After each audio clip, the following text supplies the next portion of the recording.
It's one of the biggest struggles for any new parent, night after night of broken sleep. But when Laura and Chris Hewitt's daughter Celeste was 7 months old, they found her sleeping habits were only getting more challenging. She was taking a long time to get to sleep at night, up to an hour, which was really stressful.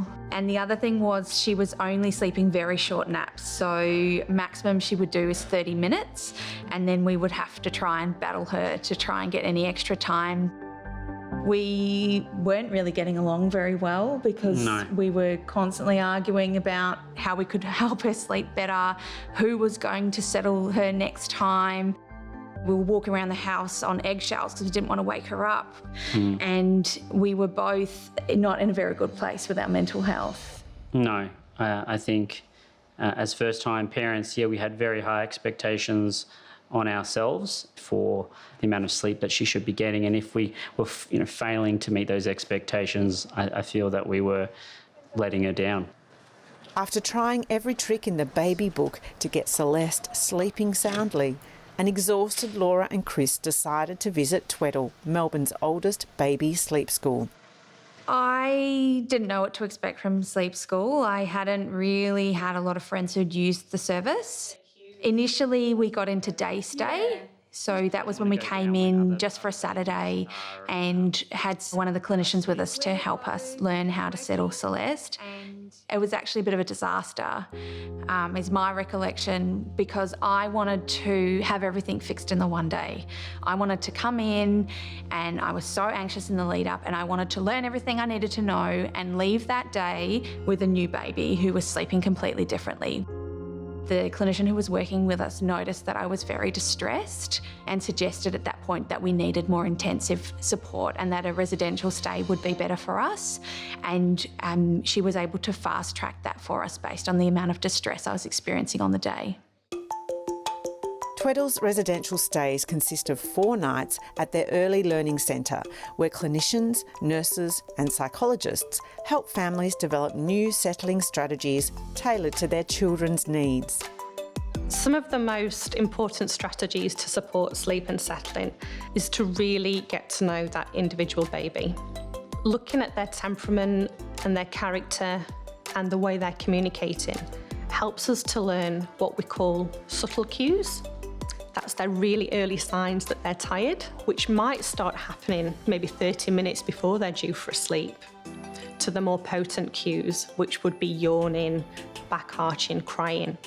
So helping a parent to understand what those subtle cues look like means that we can respond to that infant's needs before they get to that potent level of distress. I think when we came in, we were very obsessed with ensuring that Celeste went down at a certain time.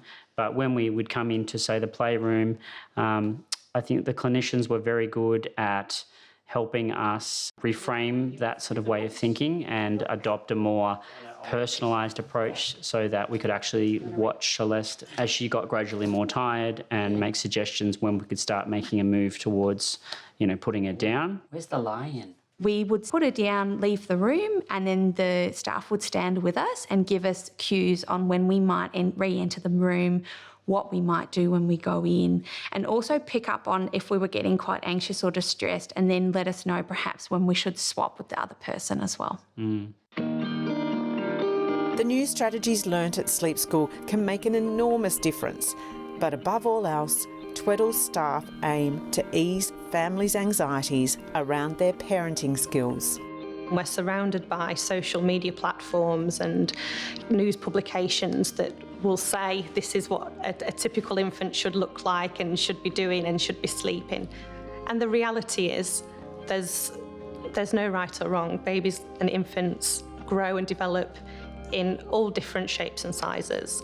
And that's important for the work that we do here, for families to go away and to feel empowered and understand that they're the expert. They're the expert in their home, and we're just here to support them to identify the strengths that they have. I no longer felt like a failure if things didn't go well, because I learned that all I could do was set up the environment, and it was up to Celeste to decide if she was going to go to sleep or not. So I was much less anxious, And we also got on along a lot better because we felt like we had a plan and we were less stressed about how to go about getting her to sleep. What else can we see? She's learning every day and so are we. And together we've been able to problem solve little hurdles that have come up along the way.